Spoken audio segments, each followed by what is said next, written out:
When discussing film composer GOATs, there are two names that come up repeatedly: John Williams and Hans Zimmer. We're less interested in the debate and more interested in what we can learn about songwriting from the differences between these two GOAT discussion composers. Let's talk about it. Part of why I find this debate fascinating is because what the two composers are most known for are wildly different. John Williams is almost certainly primarily in the GOAT discussion because of his melodies. His melodies are unbelievably memorable, and he has written so many of them, whether it be for Star Wars,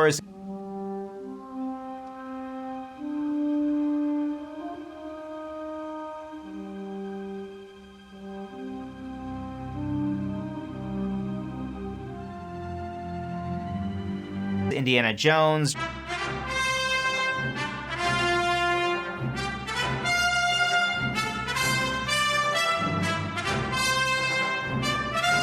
Jurassic Park,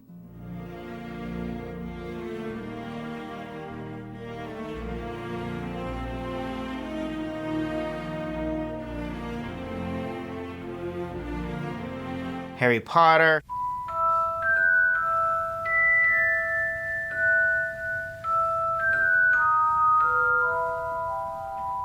Schindler's List,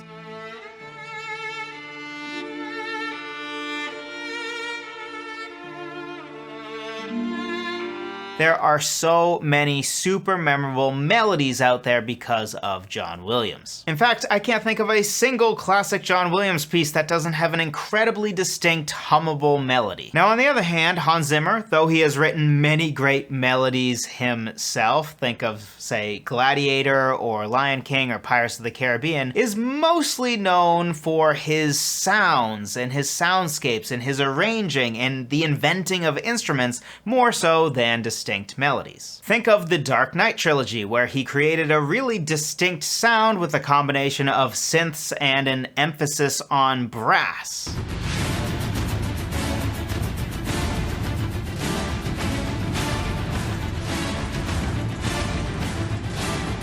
Or Inception, where he used a lot of electric guitar and tempo manipulation.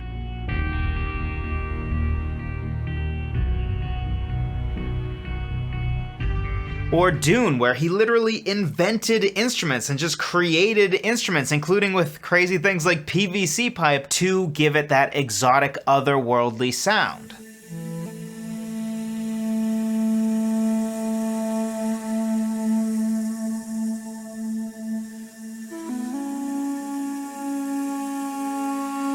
Or another classic in Interstellar, which utilizes organ as the main instrument for most of that soundtrack.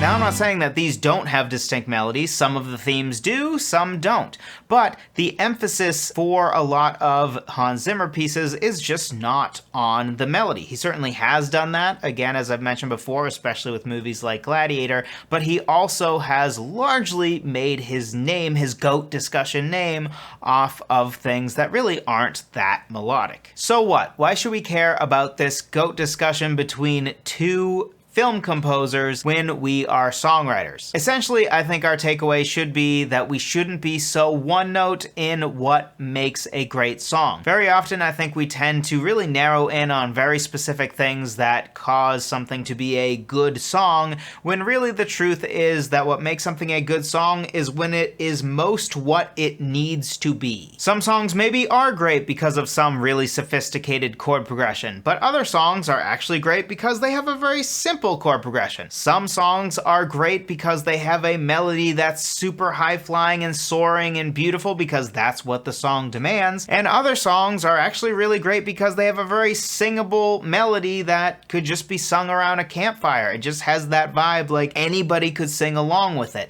It depends on what the song needs. Connecting it back to the film composers, I would hate for Hans Zimmer to have done Star Wars, and I would hate for John Williams to have done Dune. because the Dune soundtrack is absolutely perfect for Dune, and it's completely different from how Star Wars is composed, which though I absolutely adore both, again, I wouldn't want them reversed. Star Wars needs to have that Star Wars John Williams music, and when it comes to Dune, I would not want any other composer to touch it but Hans Zimmer, because he did such a perfect job. So songwriters and musicians, I think, tend to overemphasize two very specific things. One is melody, and the other is chord progressions. Now, melody is generally king. It is generally the most important part of any musical piece. But a trap that I think songwriters can get into is that everything is just all about the melody. We never should pay attention to making more interesting chord progressions. We never should pay attention to writing lyrics that are actually worth giving a crap about. And we certainly don't even think about other things, such as how we can make the sound of our song more interesting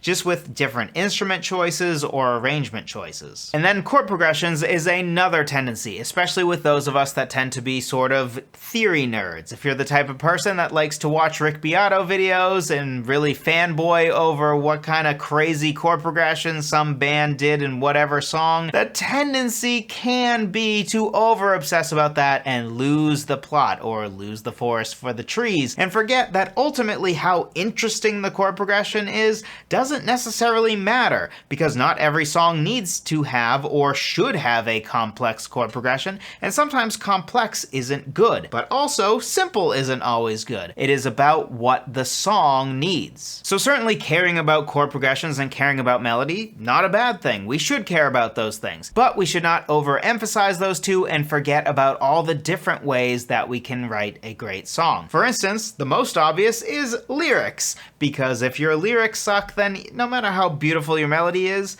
who cares? Now the answer is a lot of people will still care, because a lot of people don't pay attention to lyrics. But those of us who do care about lyrics, there is no melody that you can write that will redeem a bad lyric. Because ultimately, if your story and your lyrics are junk, then if you have a great melody and chord progression, really you're just polishing a turd, because you're still talking about something that nobody gives a crap about. A great way to make our songs more interesting is actually to take some notes from Hans Zimmer, who very often is making songs interesting not just because of the chord progression, though often that is also interesting, but with his use of sounds. This is an area that specifically as songwriters, I feel like we are very lacking. We've sort of committed to, yeah, we have guitars and we have drums and we have bass, and sometimes we get crazy and we have piano, but there are so many other sounds out there. And no, we're not just talking about strings, because strings is also pretty common to add back in. Even adding just a flute to a song, or organ to a song, or certainly certain types of synths to a song, or bells.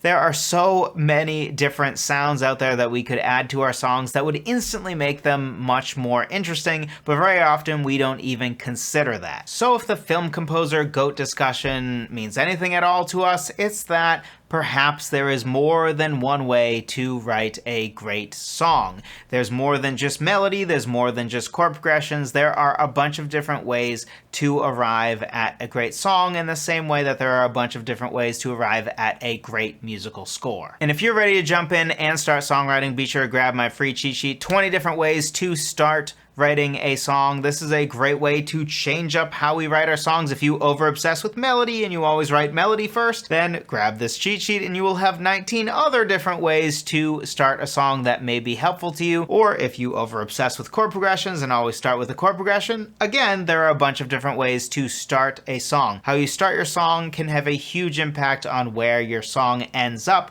Just like when you are starting a journey, well, where you start makes a big difference to the journey ahead. Be sure to check it out, songwritertheory.com/free guide. Thank you so much for watching. I appreciate every single one of you, and I'll talk to you in the next one.